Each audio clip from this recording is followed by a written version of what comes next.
ওই পাহাড়কে যদি প্রশ্ন করি, সৃজন করেছে কে তোমাকে?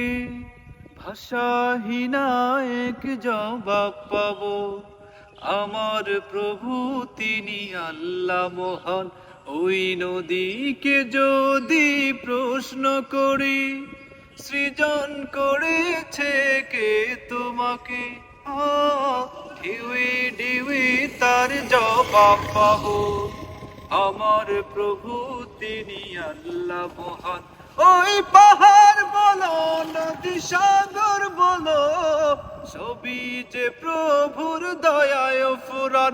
ওই পাহাড় বলো নদী সাগর বলো, সবই যে প্রভুর দয়ায় ফুরান। সে যে আল্লাহ মহান, আল্লাহ আল্লাহ মহান।